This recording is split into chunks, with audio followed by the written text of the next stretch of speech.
ready. We're prepared. Do not give in to fear. We are fearless. This is not the time to be afraid. This is a time to stand up and fight back and to resist any temptation for them to divide us. We're in this together. The rule of law is on our side. We will not give in, not give up. We will not capitulate. We will not bow. We will not bend. We will survive.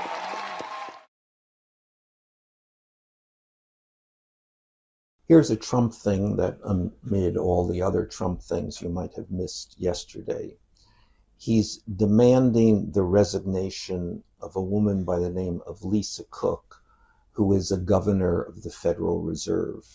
Now, he can't demand her resignation, has no power to do that, but he's doing it anyway.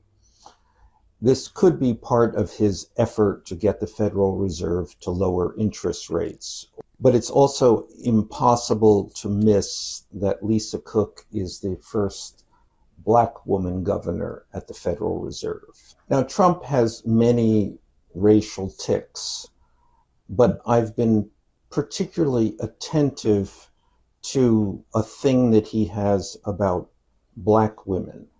This was a motif during the 2024 campaign. Several of the prosecutors and at least one of the judges who he perceived as being after him were Black women. Campaign aides were particularly attentive to when Black women became his enemies or his focus, because that meant a particular rage that would be directed to everyone around him. And then Black women, when they became the enemies, invariably became, in the nomenclature, the Trump nomenclature, fat Black women. This became then a further critique of the Democratic Party. It was a party of fat Black women, corrupt fat Black women, disgusting, corrupt, fat Black women. In other words, there was something always boiling under the surface here for Donald Trump. These people were after him. They had targeted him. That's a subject you don't want to get him on, one aide said to me, and added, I swear Black women must haunt his dreams. This, for him, extended further. The problem with Black men was Black women. The problem with liberals is that they couldn't stand up to Black women. In other words, Lisa Cook at the Federal Reserve is a stand-in for so much that is boiling under that hair. You're not allowed to say these words. I think many of the people listening now have a visceral reaction to them, as they should.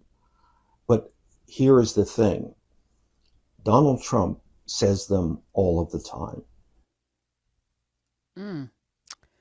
When I heard this is Michael Wolff, a bell went off. I said, this makes so much sense. And I'm going to blame Omarosa for this. We'll talk about it. Let me welcome you back to the Karen Hunter Show. We are here on Sirius XM Urban View. We're talking powers and becomes action. I'm going to throw my brother into this conversation, joining us, Leaders for a Beautiful, Leaders for, oh my goodness. LBS, Leaders for a Beautiful Struggle. What is it? Struggle. Thank you. Okay. It's right in front of me. Let me welcome the one and only Davon Love. Hey. Yep. Yeah, when I heard this, Tanya Chutkan, of course, New York prosecutor, Fonnie Willis, we saw that, Georgia, Letitia James, also New York, Lisa Cook, who is not the only Federal Reserve governor, but she's the only one he's not going for anybody else. And she's in alignment with everybody else. Why her? And I said, the 92% of us that showed up, he knows. And this is something strategically I was saying, you're never winning us over. So you want to bury us. You want to eliminate us. You want to destroy us by any means necessary, right? And I feel that Why isn't that the strategy of the Democrats? They're going after this mythical, the Chuck Schumer, middle American white people that are coming, Ward and June Cleaver. They're coming back. They're not coming and never coming back. They're going to die racist. Let them be. And focus on the people who are going to get you there. When you hear what Michael Wolff said, what were your thoughts? I mean, the two things that came to mind hearing that. The first is that it actually reminded me of a debate, a reparations debate that I saw on YouTube between this Europeans. It was a British YouTube channel, two British scholars, one black, one white. And the white one is on the side opposing reparations. And they get into a conversation about ancient African history. And one of the things that the gentleman, the white man, says in the video, he says, I know my guests across the table won't like this, but the best thing to ever happen to Africa was colonialism and capitalism, because it advanced the civilization. Prior to that, Black people had no civilization, right, of any note, right? And so that comes up here in this, because one of the things that we got to be clear about is that there are things that politically people need to believe in order for their position to be coherent, right? So Trump's animus towards Black people in general, and if we think specifically about Black women, for whom, when we think about the proximity that Black women have had, you think about in the context of the plantation, the way that, Black women within particularly like educational spheres and like human service contexts, Black women have an ability in mainstream society to be seen as smart in ways I think is different for Black men, right? Like a lot of sisters I know from around the way, like a lot of them, they were smart and that wasn't a thing to be smart, right? It was more of a thing with guys, right? And so I say that because I think one of the things that is a crucial aspect to the pushback against Trump is the fact that he's not smart. And so to me, the animus towards Black women, I think, has a lot to do with the fact that he understands that in society, there's a way that white people listen to y'all, right? Regard y'all as broadly being intelligent.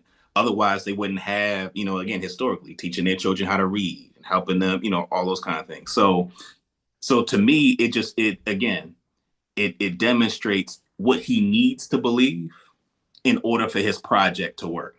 And to your point, he's clear that he's not going to win Black women over, right? And so I think what is clear is that, and this is what he also knows. He also knows that he scores political points with a certain constituency that also feels the same way, right? That the animus that he's expressing is politically advantageous to his political project. Which is why 20% of Black men can roll with him, because that Venn diagram, they see Black women as a problem for them as well. It's a wild thing. It's so wild. But it made me sit up and I say I blame Omarosa because she had proximity. I feel like many of us, we're talking to Davon Love, leaders of a beautiful struggle. Many of us get into these spaces of proximity to whiteness and we play a game. There's some of y'all's favorites out there playing a game to perfection, by the way, to $100 million contracts here, $50 million contracts there. They got the commercials. They got all of their deals and everything's hooked up because the proximity to whiteness makes that white person comfortable, who's in power, who can bestow these things. Omarosa got as close as you could get. She was inside, and then she didn't buy it. She manipulated it and used it to get to a point, and then maybe she overplayed her hand at some point because she had complete access. Maybe she revealed her mask. Maybe she took it off because she's, HBCU, you can be pro-Black at the same time, think you're playing a game with white folk because they don't know us. And you can get away with it until you reveal yourself. And then maybe there was a sense of betrayal there because then she went out and did... And he's like, so she's an avatar for all Black women. And she might be. Maybe, I don't know. But I think sometimes we play too much, which is why I don't code switch in these spaces. I don't make people try to feel comfortable, be uncomfortable. It's okay. It's all right. You'll get over it. The feeling will subside and then you'll lean into the goodness, But as long as we're playing these games, you make the rest of us very vulnerable with this, which is why I'm like, oh, stop going to corporate America doing that. And I would say, in addition to what you're saying, I think one other way of putting it is that white folks generally do not like Black people who are self-respecting Black people. And one of the things that has become an issue is that, you know, to your point, there are a lot of Black folks that when they operate in those white spaces, they shrink and they lose the self-respecting orientation that they would have in any other context. So white folks get conditioned to see Black people in that particular way, because that's the game that folks are playing. I spoke at a convening a few weeks ago. The Tides Advocacy Foundation came to Baltimore. And so, you know, I did a panel on one of the things. And so this is a foundation that they do a lot of fiscal sponsorship of social justice organizations. And one of the things that for me was important to say in a room full of folks that are in that like funding space is I explained to them that there's a game that some Black people play where they know that white folks are looking for their Black friend. And they'll say the things that they know will enliven a sense of empathy, right, from those white folks. You know, narratives of, oh, I'm so down bad. And with your support, you know, we can make a difference. If all we did was just come together because what they also know, folks like that, they know that white folks don't like self-respecting Black people that are wielding power. Those aren't the versions of the kinds of Black people that folks in that space encounter. And so one of the things I said during the convening, I was like, so the thing is, like, me talking the way I'm talking, you haven't heard a lot of Black folks talk to you in this way. We're ready. We're prepared. Do not give in to fear.